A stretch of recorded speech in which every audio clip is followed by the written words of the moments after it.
اللہ نے حضرت انسان کو اور دیگر بہت ساری مخلوقات کو پیدا کیا ہے۔ جو بھی مخلوقات پیدا ہوئی ہیں وہ ایک لگے بندے نظام کے تحت اپنی زندگی گزارتی ہیں۔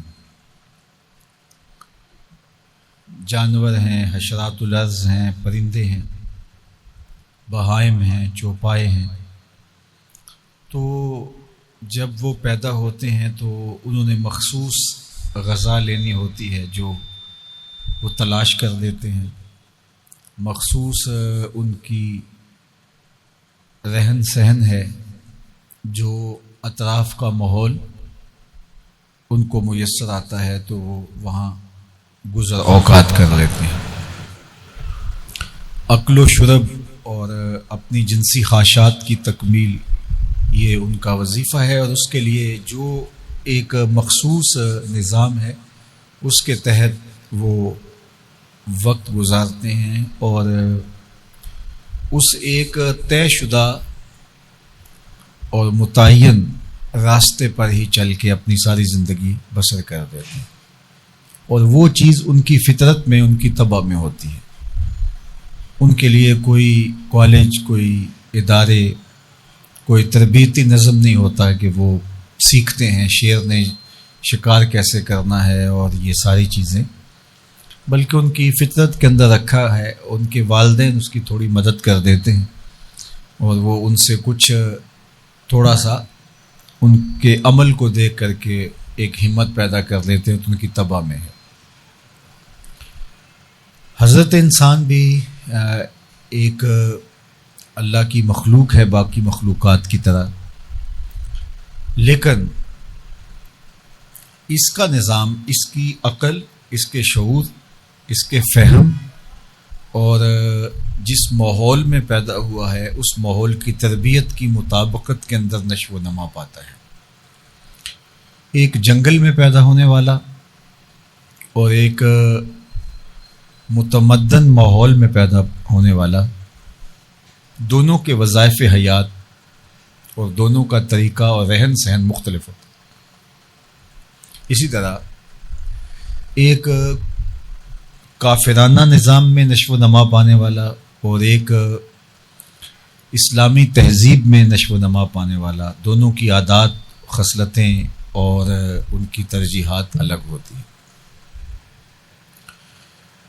اسی طرح انتہائی غربت اور انتہائی دولت مندی کی ناز برداریوں میں پروان چڑھنے والا، دونوں کے مزاج میں تفاوت ہوتا ہے۔ تو حضرت انسان ان جانوروں کی طرح ایک طے شدہ زندگی بسر نہیں کرتا،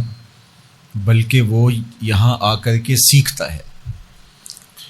اور جس طرح کا اس کو ماحول میسر آئے اس طرح وہ سیکھ کر کے اپنی زندگی کے لف و نشر کو مرتب کرتا ہے اور منظم کرتا ہے اور آگے بڑھتا ہے۔ اب وہ جس طرح کی زندگی بسر کرتا ہے وہ اس کے ماحول کے، اس کے اوپر اثرات ہیں۔ اس لیے ہمیں ابتداءً ہی سیکھنے کے عمل سے گزرنا پڑتا ہے۔ گائے کا اور گھوڑے کا، گدھے کا بچہ، اونٹ کا بچہ پیدا ہوتا ہے تو پیدا ہوتا ہی چلنے لگ جاتا ہے، لیکن انسان کے بچے کو چلنے کے لیے کم از کم 1.5 سال کا عرصہ لگتا ہے۔ وہ پیدا ہوتے ہی بولنے لگ جاتا ہے، لیکن انسان کو بولنا سیکھنا 2 سے 2.5 سال جو ہے وہ اتنا عرصہ کم از کم اس کو لگتا ہے، اس لیے کہ اس کا بولنا، چاہے وہ غرانہ ہے، چاہے وہ چہچہانا ہے، چاہے وہ جو بھی اس کا انداز ہے وہی اس کی ایک مخصوص بولی ہے، تو لہٰذا اس کے لیے اس کو کوئی سیکھنے کے عمل سے نہیں گزرنا پڑتا۔ اس لیے اس کا جو وظیفہ حیات ہے وہ بھی ایک لگا بندہ نظام ہے، اس کے لیے اس کو کسی لمبے پروسیس میں نہیں پڑھنا پڑتا، بلکہ وہ ایک خود بخود ایک اس ڈگر پہ وہ چلا جاتا ہے۔ لیکن انسان کے جو معاملے ہیں وہ ان سب سے مختلف ہیں، اس لیے اس کو سیکھنے کے عمل سے بچپن سے ہی گزرنا پڑتا ہے، بولنے سے لے کر چلنے تک، چیزوں کی معرفت سے لے کر کے ان کے اندر امتیاز کرنے تک، خیر اور شر کے اندر تمیز کرنے، اور پھر جو ہے وہ اچھائی کو اختیار کرنے اور بہتر سے بہتری کی تلاش کے اندر آگے بڑھنے تک۔ اس لیے انسان ہر وقت جو ہے وہ اس کے اندر یہ گنجائش موجود ہوتی ہے کہ وہ بہتر سے بہتر ہو سکے۔ اس کے اخلاقیات ہیں، اس کا کردار ہے، اس کی علمی پرواز ہے، اس کی سوچ ہے، اپروچ ہے، اس کے خیالوں کی وسعت ہے، اس کا ظرف ہے، یہ جو کچھ ہے انسان کے ساتھ جڑی ہوئی چیزیں، یہ سب وقت کے ساتھ ساتھ اس کے اندر ہر لمحہ جو ہے وہ ایک گنجائش ہوتی ہے کہ وہ جہاں بھی پہنچ جائے اس سے آگے بڑھنے کی اس کے اندر گنجائش ہوتی ہے۔ ہر لہجہ نیا طور نئی بر کے تجلی، اللہ کرے مرحلہ شوق نہ ہوتے۔ جس طرح انسان کے باطن کے لیے راستے ہوتے ہیں کہ وہ مرحلہ شوق طے نہیں ہوتا، اس لیے کہ اس کی قربت کے سلسلے لامتناہی ہیں، تو اسی طرح اللہ تعالیٰ نے انسان کو جو ہے وہ بہت زیادہ وسعت عطا کی ہے۔ تو آدم علیہ السلام سے لے کر کے حضور علیہ السلام تک آپ تدریجی مراحل دیکھیں انسانی زندگی کے، اور پھر مختلف ادوار میں مختلف نبیوں کے جو معجزات تھے وہ حصی تھے۔ حضور علیہ السلام کے معجزات زیادہ تر مانوی ہیں، اور چونکہ انسان آہستہ آہستہ تکمیل پذیر ہوتا ہے، اور آج انسانی شعور، انسانی فہم، ادراک اور انسانی جو ہے وہ ایجادات اور انسانی مادی ترقی سے لے کر کے اس کی فکری بلندی، یہ ساری چیزیں آپ کے سامنے ہیں۔ تو یہ بات ذہن میں رکھیے گا کہ انسان نے اس دنیا پہ آ کے سیکھنا ہوتا ہے، اور وہ جو سیکھتا ہے وہ حتمی بھی نہیں ہوتا، اس سے وہ آگے بھی بڑھ جاتا ہے، اور بعض کا جو وہ سیکھ چکا ہوتا ہے اور وہ سمجھتا ہے کہ میں بہت آگے ہوں، وہ اس کی سمت غلط ہو چکی ہوتی ہے اور وہ ادھر چلا جاتا ہے جدھر اس کو نہیں جانا چاہیے تھا۔ اور دنیا کے اوپر اس کی بہت ساری مثالیں ہیں، آپ مغرب کو ہی لیجئے، مادی ترقی میں تو وہ بہت اونچا چلا گیا، لیکن وہ اندر کے خلا کو پور نہیں کر سکا، چونکہ روح پیاسی رہ گئی، اور روح کی پیاس انسان کے اندر کو بے چین رکھتی ہے۔ اور آپ نے دیکھا کہ چونکہ مادی آسودگی اتنی ہے، اس نشے کے اندر وہ زندگی گزارتے ہیں، لیکن تھوڑی سی مشکل آ جائے تو وہ ان مشکلوں کو سہنے کی طاقت نہیں رکھتے، خودکشی کر لیتے ہیں، اور ان سے برداشت نہیں ہو پاتا، حالات کی مشکلیں ان سے صحیح نہیں جاتی، چونکہ ان کی پرورش اس ماحول میں ہوتی ہے۔ دوسری جانب سے ہمارے صوفیاء کی زندگیاں دیکھیں، جو ہمارے مسلمان تربیت پانے والے لوگ، وہ مشکل سے مشکل حالات میں آگے بڑھنے کی توانائی رکھتے ہیں، اور چونکہ ان کو ایک تیقن کا نور نصیب ہوتا ہے، جو ان کو ایک مضبوط اندر کا انسان جو ہے ان کا تعمیر ہوتا ہے۔ تو وہ مضبوط اندر کا انسان تعمیر ہونے کے لیے ہمیں آسمانی ہدایت کی ضرورت ہے، جو ہم اپنی عقل سے، اپنے فہم سے، اپنے ادراک سے، اپنی کوشش سے، اپنی تحقیق سے حاصل کر پاتے ہیں۔ اس میں کوئی شک نہیں ہے کہ اس کی حوصلہ افزائی ہونی چاہیے، اس کی حوصلہ شکنی نہیں ہونی چاہیے، لیکن بعض اوقات یہ ہے کہ صدیوں کے سفر کے بعد ہم ایک نقطے پہ پہنچتے ہیں، اور پھر ہمیں یہ پتہ چلتا ہے کہ نہیں، یہ ہمیں تھوڑا سا کسی موڑ سے فرق لگ گیا تھا، ہم دوسری جانب نکل گئے، اور دوسری جانب ہم صدیوں کی محنت سے ہم صحیح نتیجے پر بھی پہنچ جاتے ہیں، اور ہمیں پتہ چلتا ہے کہ جو صدیوں کے سفر کے بعد ہم ایک نتیجے پر پہنچے ہیں، وہ نتیجہ تو ایک سطر کے اندر قرآن نے بتا دیا ہے۔ تو اس لیے ہمارے لیے جو مکمل اکمل ضابطہ حیات ہے، جو ہماری مکمل رہنمائی کرتا ہے اور جس میں غلطی کا امکان موجود نہیں ہے، اور جو راستہ بالکل سیدھا ہے، صائب ہے، بلکہ اسوب ہے، وہ قرآن مجید ہے۔ اس لیے اگر اس کتاب کے ساتھ، چونکہ یہ ہدایتیں انسانی کے لیے کتاب اللہ تعالیٰ نے ہمارے اوپر نازل کی ہے، تو اس کتاب کے ساتھ ہم جڑتے ہیں، تو ہم بعض اوقات یہ ہے کہ ہم مادی ترقی تو کر جاتے ہیں یا مادی انسان بن جاتے ہیں، لیکن یہ ہے کہ جو ایک مجموعہ تمام خصوصیات کا مرکب اللہ تعالیٰ بنانا چاہتا ہے وہ قرآن کی تعلیم کا نتیجہ ہی ہوتا ہے۔ تو ہم دنیا کے اوپر کتنے لوگوں کو جانتے ہیں وہ بہت ہی اقدار کے اعتبار سے، اخلاقیات کے اعتبار سے، بہت ساری چیزوں کے اعتبار سے بڑے مکمل ہوتے ہیں،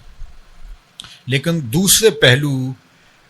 میں جو ہے وہ کمی رہ جاتی ہے۔ میں نے کہیں پڑھا تو نہیں ہے، کسی بزرگ سے سنا تھا کہ جو مٹی کے پرندے بنا کے حضرت عیسیٰ علیہ السلام اڑاتے تھے، تو یہ اللہ تعالیٰ نے ان کو شان دی تھی اور اس کے اندر زندگی پیدا ہو جانا اگرچہ امر الہی سے تھا لیکن معجزہ تھا۔ تو یہ چمگادڑ تھا جو وہ پرندے اڑے، اور چمگادڑ کی تخلیق جو ہے وہ باقی تخلیقات سے مختلف ہے، یعنی یہ جو اس کا عقل و شرب ہے وہ بھی منہ سے ہے، اور پھر اس کی فراغت جو ہے وہ بھی منہ سے ہی ہے۔ تو انسانی تخلیق جتنی بھی مکمل ہو اس میں سکم رہ جاتا ہے،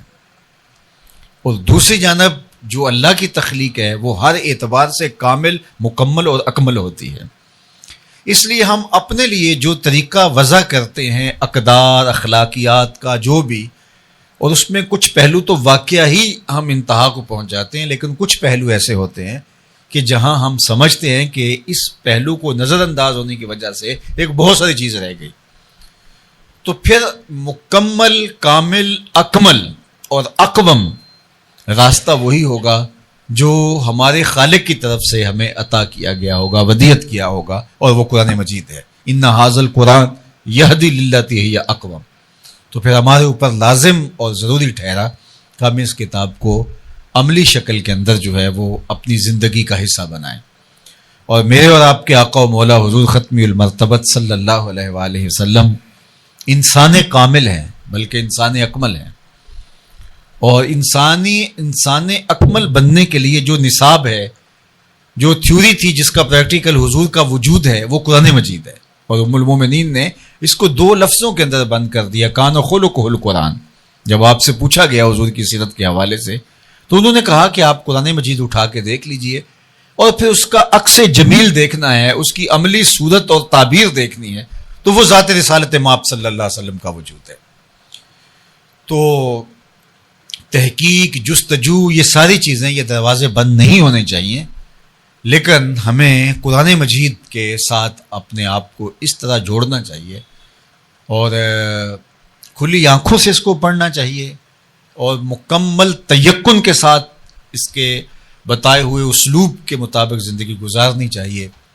اس میں سراسر خیر، سراسر بھلائی اور سراسر اس کے اندر برکت رکھی گئی ہے۔ تو اس کے لیے سب سے ابتدائی مرحلہ اس کتاب کو صحت لفظی کے ساتھ پڑھنا ہے، اور پھر اس کے بعد اس کو حفظ کرنا ہے، اور پھر اس کے بعد اس پہ عمل پیرا ہونا ہے، اور جب عمل پیرا صحیح معنوں میں قرآن مجید پہ ہو جائے تو اس کا نتیجہ ایک اچھے ستھرے پاکیزہ شریعت کا مقصود، اللہ تعالیٰ جل شانہ کی منشا کی مطابقت جو ہے اس کے مطابق ایک انسان جو ہے وہ معرض وجود میں آتا ہے، جو اللہ تعالیٰ کا مقصود ہے اور اس کی منشا ہے۔ تو اس لیے اس امت نے قرآن مجید کو جو ہے وہ اس لیے اس کو زور دیا گیا کہ اس کے ساتھ جڑے، تاکہ وہ مقصود جو حضرت انسان کی تخلیق کا تھا، باقی جانوروں کی طرح، بہائم کی طرح، چوپایوں کی طرح، چونکہ ان پر نہ کوئی کتاب نازل ہوتی ہے اور نہ ان کے اندر کوئی پیغمبر آتے ہیں، نہ کوئی ان کے اندر جو ہے وہ ہادی اور رہنما آتے ہیں، اور نہ ان کے اندر مفکرین پیدا ہوتے ہیں کہ جو ان کو سکھائیں کہ اب دنیا کہاں سے کہاں چلی گئی۔ کوا صدیوں سے کائیں ہی کر رہا ہے، وہ اس سے آگے نہیں بڑھ سکتا، چونکہ وہ ایک لگے بندے نظام کے تحت چل رہا ہے۔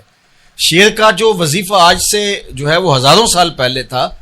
اس کا جو لائف سٹائل آج سے ہزاروں سال پہلے تھا، آج بھی وہی ہے، اور ہزاروں سال بعد بھی یہی ہوگا، اس میں تبدیلی نہیں ہو سکتی، چونکہ ارتقاء ان کی زندگی میں نہیں ہے، اور اسی لیے نہیں ہے کہ ان کے لیے کوئی ایسا مربوط نظام ہی موجود نہیں ہے۔ تو حضرت انسان چونکہ مقصود کائنات ہے، اللہ تعالیٰ نے اس کو اس کائنات کا جوہر بنایا ہے، اس کائنات کا عرق ہے، تو اس لیے اللہ تعالیٰ چاہتا ہے کہ یہ ہر لمحہ آگے بڑھتا رہے اور یہ ترقی کی عروج کی منازل طے کرتا چلا جائے۔ اس کے لیے بہترین نمونہ کامل اور اکمل قرآن مجید عطا کر دیا، اور اس کی مطابق اندر وہ زندگی بسر کرے تو اس کو سرخروئی، کامیابی اور اس کو عزت جو ہے اور وقار اور ایک جو اکملیت ہے اس کو نصیب ہوتی ہے۔ تو اس لیے یہ ایک خوش آئند بات ہے کہ اس امت میں قرآن مجید کو حفظ کرنے کی، اس قرآن مجید کو سیکھنے کی اور اس کتاب رحمت کو ازبر کرنے کی جو اللہ تعالیٰ نے سوچ دی ہے، اس کی فضیلت بھی حدیث میں بہت ساری آئی ہے۔ لیکن ان ساری چیزوں کا تقاضا یہ ہے کہ اس کتاب کے تقاضوں کو عمل پیرا اپنی زندگی میں کیا جائے، اس لیے حفظ کیا جائے کہ ہر مرحلے پر قرآن ہمیں ملحوظ رہے۔ حفظ اس لیے کیا جاتا ہے کہ یعنی ہمیں اپنی زندگی میں ایک مشکل سے مشکل وقت کے اندر بھی جو ہے وہ یہ نہ ہو کہ ہمیں ڈھونڈنا پڑے کہ اب اس مرحلے میں قرآن میری رہنمائی کرتا ہے تو قرآن میں یہ کہاں ہے۔ جب حافظ ہوگا تو وہ جانے گا کہ اس مرحلہ حیات میں قرآن مجھے کیا بتاتا ہے اور میں اس کے مطابق اپنی زندگی کو بلا تعمل آگے بڑھا سکتا ہوں۔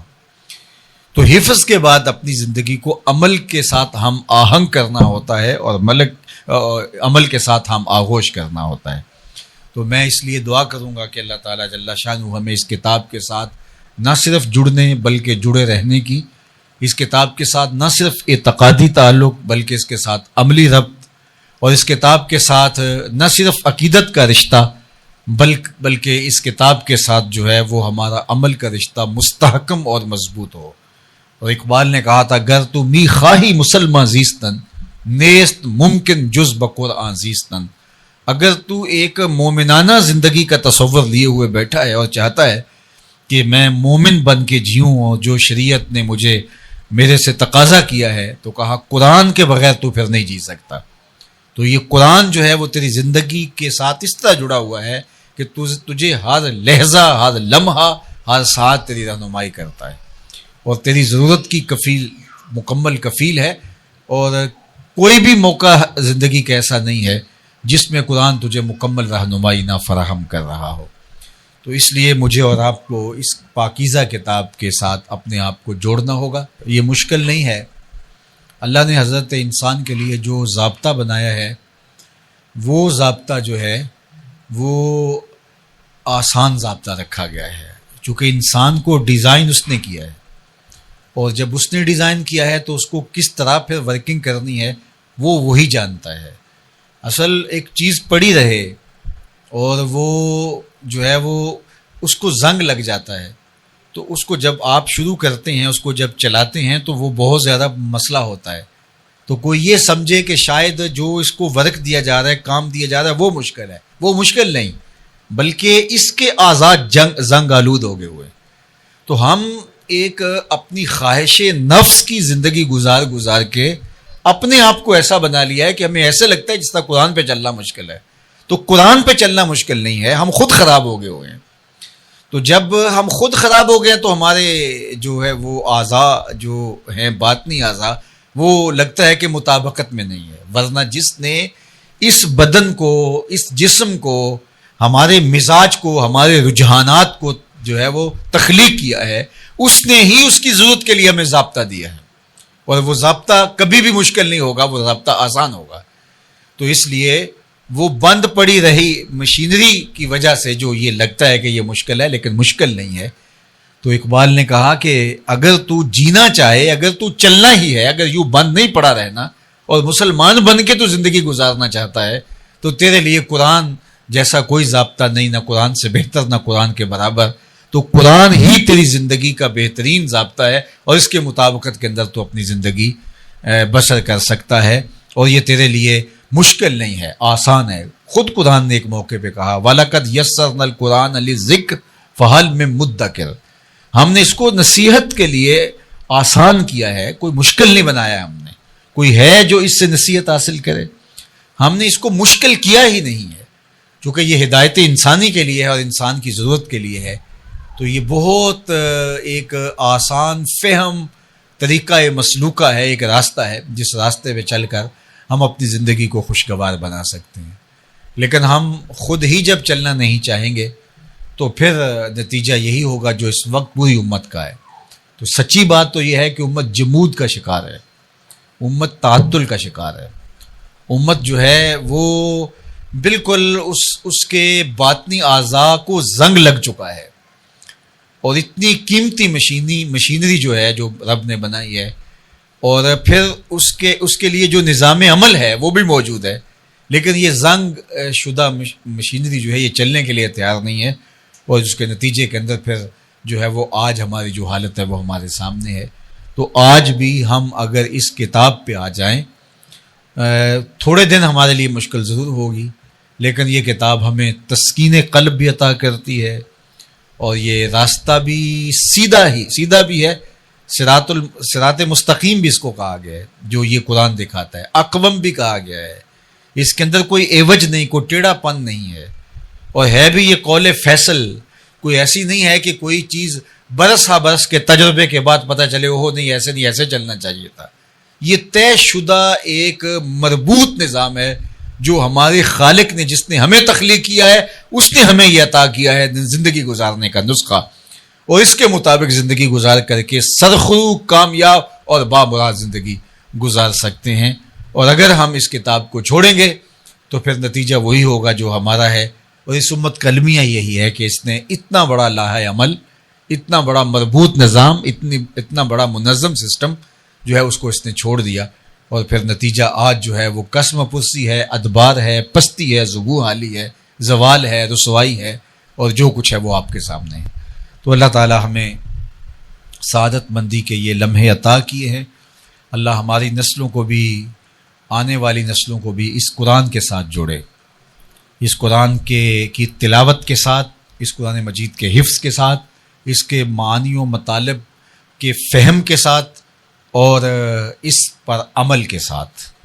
اور پھر اس کا نتیجہ خود بخود وہ پیدا ہونے والا ہے جو مقصود اس دنیا کے اوپر آنے کے. اگر ہم مقصد کو نہیں سمجھے تو پھر زندگی برباد کر دیں.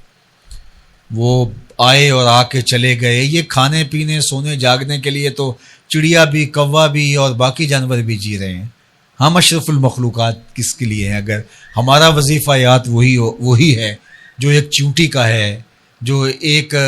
کیڑے مکوڑے کا ہے، ایک پرندے کا جو وظیفہ یات ہے صرف کھانا پینا، اچھا گھونسلہ. یہ تو کوئی کمال نہیں ہے. ہمارا ما برائے کار دیگر آمدائم، حضرت شیخ شاہ نقشبند بخاری نے کہا تھا کہ ہم کسی اور کام کے لیے آئے ہیں. ہماری زندگی کا کچھ مقصد ہے جس مقصد کے لیے ہم تخلیق کیے گئے ہیں. ہم باقی تمام مخلوق جو کہ ہزاروں کی تعداد میں مخلوقات ہیں اور زیرو ہیں، ان کے اندر ہمارے سے طاقت زیادہ ہے. شیر میں طاقت ہم سے زیادہ ہے، ہاتھی کی جسامت ہم سے زیادہ ہے، گھوڑے کے اندر قوت ہم سے زیادہ ہے، عقاب کی نگاہوں میں جو ہے وہ زور ہم سے زیادہ ہے، کسی کے پنجوں میں طاقت زیادہ ہے. تو آپ دیکھ لیں جتنے بھی پھیلے ہوئے جانور ہیں، کسی کی رفتار بھی ہم سے زیادہ ہے، لیکن اس کے باوجود یہ اتنی خوبیوں کے باوجود وہ مقصود نہیں ہے کائنات کا. مقصود کائنات کا حضرت انسان ہے. اور اگر اس کا وظیفہ بھی وہی ہو جو ان کا وظیفہ ہو تو کتنی عجیب بات ہے. ایک شخص کو وزیر اعظم بنا دیا جائے اور وہ صبح جو ہے وہ دابڑا اٹھا کر وہ بھی مزدوروں کی طرح جا رہا ہو، تو اسے کہا جائے گا کہ یار تجھے پتہ نہیں کہ تیری ذمہ داریاں کیا ہے. تیری ذمہ داریاں ملک کے نظم و نسق کو چلانا ہے، اور تو جو ہے وہ دابڑا اٹھا کر کے اور تیسی کانڈی پکڑ کے تو کہہ رہا ہے کہ نہیں میں مکان بنانے جا رہا ہوں. تو پھر تجھے پتہ ہی نہیں، اپنے منصب سے آگاہی نہیں ہے.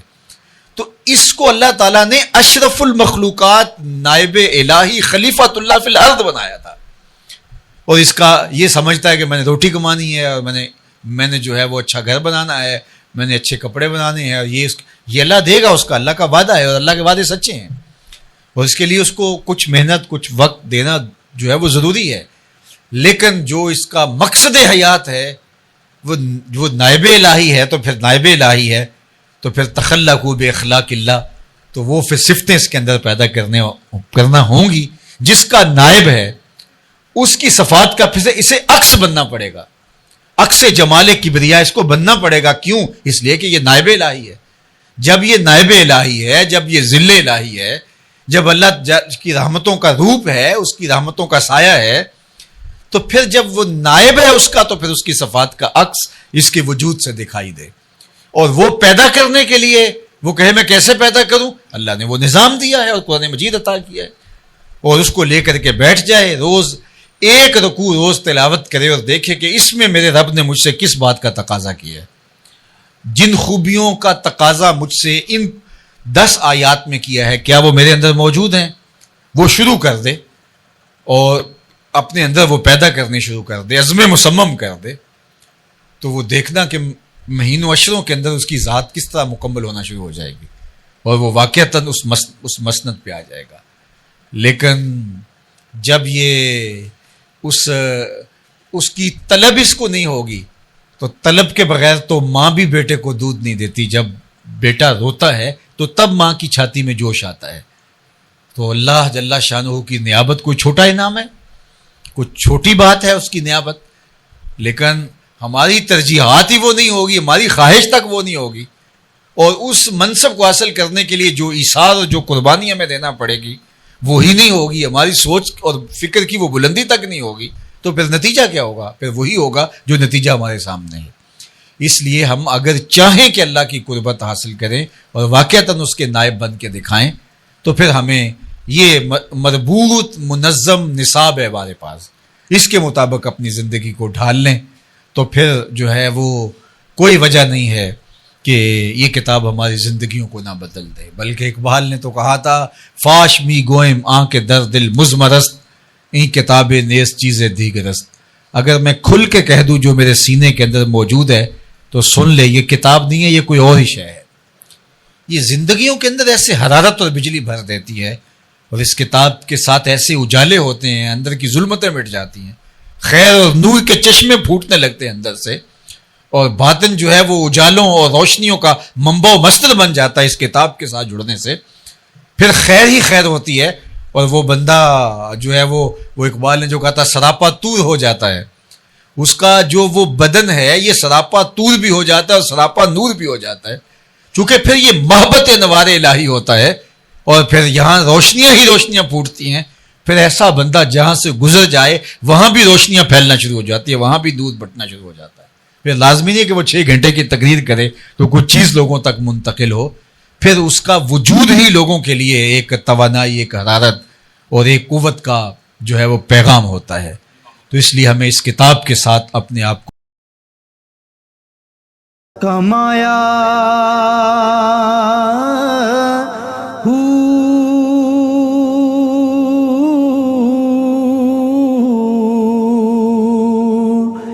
نام بھج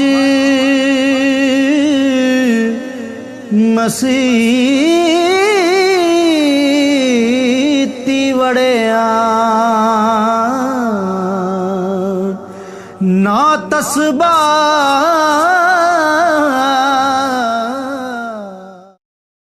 الف اللہ جس دل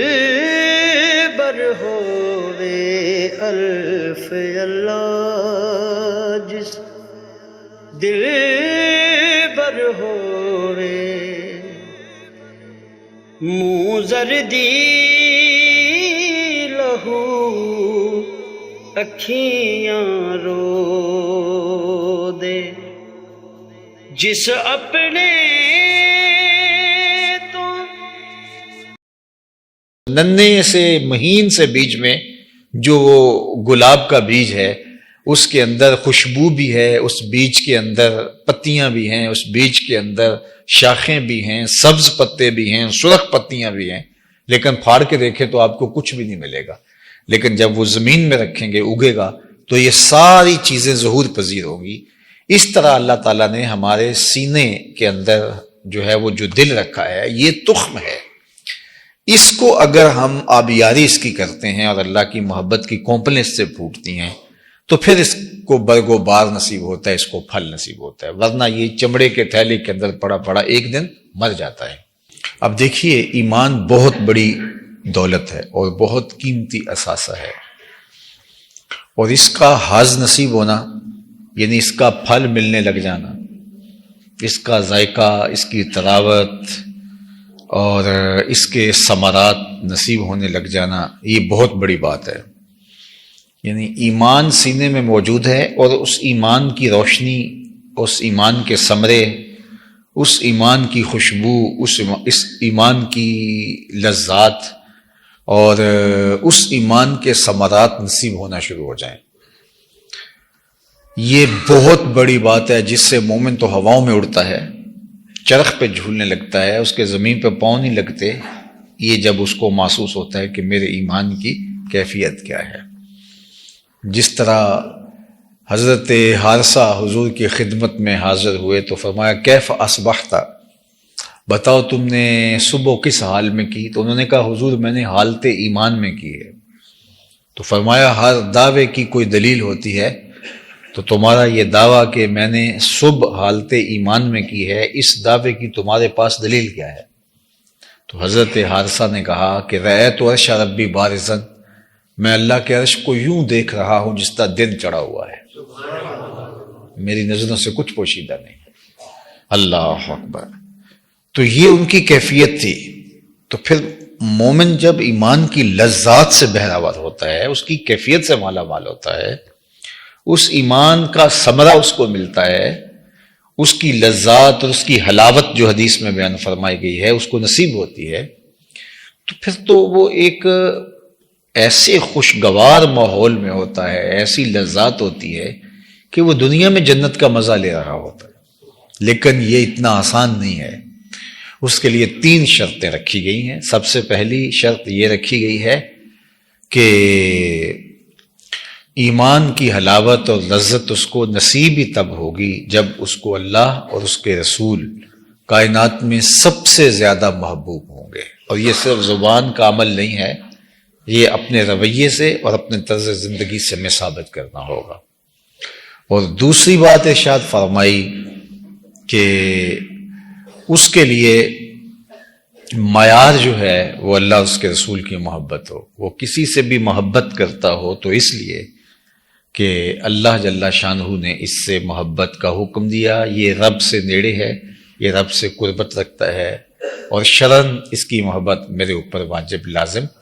مسنون یا مستحب کی گئی ہے۔ اور تیسری چیز ارشاد فرمائی کہ ایمان اتنا قیمتی سرمایہ ہو اس کے لیے، اتنی متاع بے بہا ہو کہ اس کو 2 آپشن دیے جائیں کہ یا ایمان کو چھوڑ دے یا پھر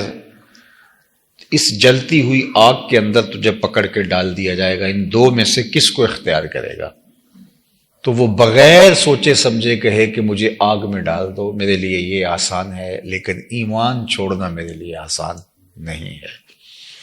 مجھے اور آپ کو اپنے اندر اتر کر کے دیکھنا ہوگا کیا ہماری یہ کیفیت ہے۔ جو قسم ہے اس کو بھی ایمان کہا گیا ہے، اور ہم تھوڑے سے پیسوں کے لیے یا تھوڑی سی سزا سے بچنے کے لیے اگر قسم اٹھا لیتے ہیں تو پھر اس کا مطلب یہی ہے سیدھا سیدھا کہ ہم نے اپنے ایمان کو بہت کم قیمت پہ فروخت کر دیا۔ جبکہ ایک طرف جلتی ہوئی آگ کی بھٹی ہو اور ایک طرف ایمان، تو مومن ایمان کو محفوظ کر لے گا اور جلتی ہوئی بھٹی کے اندر چھلانگ لگانا اس کے لیے آسان ہوگا۔ اور اگر یہ اس کی کیفیت ہو جائے تو پھر وہ ایمان کی حلاوت، ایمان کی لذت، اس کا حظ، اس کا لطف، اس کا ثمرہ، اس کا نور، اس کی کیفیت محسوس کر سکتا ہے۔ وسیلے سے مراد اعمال صالحہ ہیں، اچھے اعمال کے وسیلے سے اللہ کی قربت پالو، ظاہر ہے نیک عمل کرو گے تو اللہ کی قربت حاصل ہو۔ فرمایا کہ بندے پر جو میں نے فرض کیا ہے ان فرائض کی ادائیگی کے بعد جب وہ نوافل ادا کرتا ہے، جو میں نے اس کو لازم اس پر کیا ہے وہ تو پورا کرتا ہی کرتا ہے، لیکن اس کے علاوہ بھی وہ نوافل ادا کرتا ہے، تو وہ بندہ پھر میرا مقرب ہو جاتا ہے۔ اور جب وہ میرا بندہ میرا مقرب ہو جاتا ہے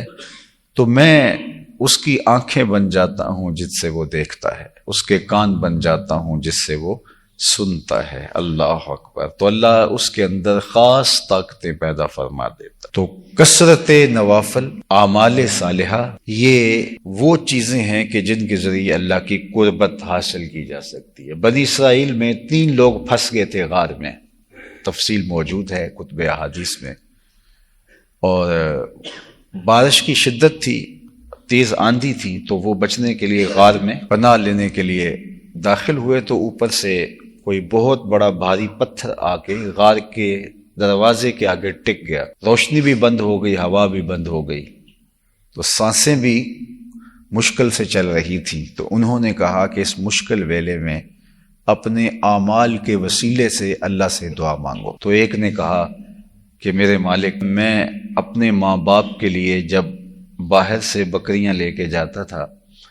تو سب سے پہلے دودھ دھو کے ان کو پیش کرتا تھا، پھر اپنے بچوں کو دیتا تھا، اور ایک دن میں آیا اور دودھ دھو کے ان کے سرہانے کھڑا ہوا اور وہ سو چکے تھے، اور میرے بچے اور میری بیوی وہ بھوک سے تڑپ رہے تھے، لیکن میں اپنے اس طریق کو چھوڑنا نہیں چاہتا تھا، اور وہ سو گئے، اور میں سحری تک اپنے باپ اور اپنی ماں کے سرہانے کھڑا رہا۔ جب سحری کا وقت ہوا تو ان کی آنکھ کھلی، تو انہوں نے مجھے دیکھا تو بہت دعائیں دی اور وہ دودھ نوش جان کیا۔ میرا یہ عمل اگر تجھے قبول ہے تو اس پتھر کو ہٹا دے۔ تو پتھر تھوڑا سا ہٹ گیا اور ہوا آنے لگی اور سانس چلنے لگی۔ دوسرے نے کہا، اللہ، میں اپنے چچا کی بیٹی سے بری نیت کے ساتھ اس پہ قابو پا لیا تھا، یا کوئی اور خاتون تھی اور وہ مجبور تھی، اور جب میں بالکل اس بات پہ تیار تھا کہ میں اس کی آبرو ریزی کر دوں تو اس نے مجھے کہا اللہ سے ڈر، تو محض تیرے سے ڈر کے میں نے اس کو چھوڑ دیا اور اس کی ضرورت بھی پوری کر دی، اور اگر یہ تیری رضا کے لیے عمل ہے اور تجھے قبول ہے تو اس پتھر کو ہٹا دے۔ تو پتھر اور سرک گیا، لیکن ابھی نکلنے کا راستہ نہیں تھا۔ تیسرے نے کہا کہ مالک، میں کوئی کام کروا رہا تھا تو ایک مزدور کسی وجہ سے چلا گیا اور اس کی مزدوری میرے پاس رہ گئی۔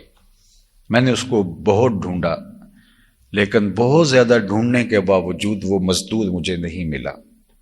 اس کے تھوڑے سے پیسے میرے پاس تھے، تو میں نے اس کی ایک بکری خرید کے اپنے ریوڑ میں رکھ دی، اور میں نے کہا کہ اس کا مال اسی طرح بڑھتا رہے گا۔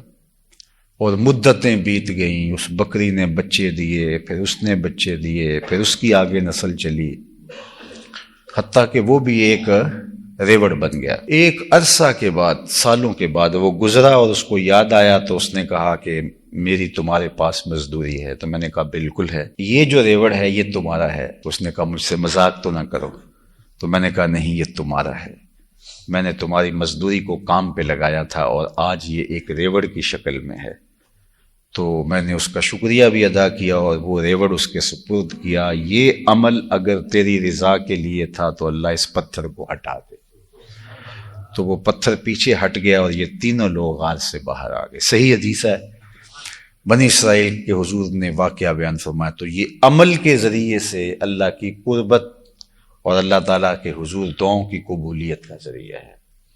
وَابْتَغُوا إِلَيْهِ الْوَسِيلَہ کا ایک مفہوم یہ ہے۔ وَابْتَغُوا إِلَيْهِ الْوَسِيلَہ کے اور بھی مفاہیم بیان کیے گئے ہیں، اور بعض نے کہا کہ اس سے مراد زوات کا وسیلہ ہے، اللہ کے پاکیزہ بندوں کی قربت اور صحبت کے ذریعے سے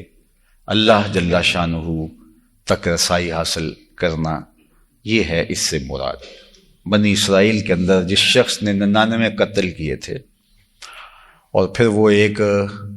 زاہد کے پاس گیا جو عالم نہیں تھا، صرف زاہد تھا، اور کہا میں 99 اشخاص کا قاتل ہوں، تو کیا میرے لیے توبہ ہے؟ تو اس نے کہا کہ اتنے قتل کرنے کے بعد توبہ کہاں سے ہوگی؟ تو جب وہ مایوس ہو گیا تو اس نے اس کی گردن اتار دی۔ جب میں نے بخشا ہی نہیں جانا تو پھر 99 کیا اور 100 کیا؟ لیکن اس کے اندر ابھی یہ آرزو تھی۔ تو پھر لوگوں نے بتایا کہ فلاں بستی میں کچھ نیک لوگ رہتے ہیں، اور ان کی صحبت میں جا کے تو بیٹھ جا اور ان کی طرح اعمال بجا لا، اور ان کی صحبت کی برکت سے تیرے گناہ دھل جائیں گے اور تیری توبہ قبول ہو جائے گی۔ تو وہ اللہ والوں کی بستی کی طرف چل پڑا۔ ابھی راستے میں ہی تھا کہ روح قبض ہو گئی۔ جنت کے فرشتے بھی آ گئے اور جہنم کی طرف لے جانے والے فرشتے بھی حاضر ہو گئے، اور انہوں کا باہم آپس میں یہ تنازع بن گیا کہ کون لے کے جائے۔ اہل جنت کہتے تھے یہ توبہ کے لیے جا رہا تھا، اور جہنم سے آنے والے فرشتے کہہ رہے تھے کہ کہ یہ 100 اشخاص کا قاتل ہے، تو اللہ تعالیٰ جل شانہ نے ایک اور فرشتہ بھیجا جو ان 2 فرشتوں کے مابین تنازع کو ختم کرے۔ اب دونوں متفق ہو گئے اس پر، اور وہ اللہ کا فرستادہ تھا، تو اس نے کہا زمین ناپ لو، اگر ادھر سے زمین کم ہے جدھر جا رہا ہے تو جنت میں لے جاؤ، اور اگر ادھر زمین کم ہے جدھر سے آ رہا ہے اور آگے ابھی زیادہ جگہ ہے تو اس کو جہنم والے لے جائیں۔ اور پھر زمین ناپی جانے لگی۔ کہتے ہیں وہ بالکل تقریباً درمیان میں کھڑا تھا، اور جب موت آئی وہ گرا تو اس کو شوق تھا، تو شوق میں اس نے اپنے آپ کو گھسیٹ کے آگے کرنے کی کوشش کی،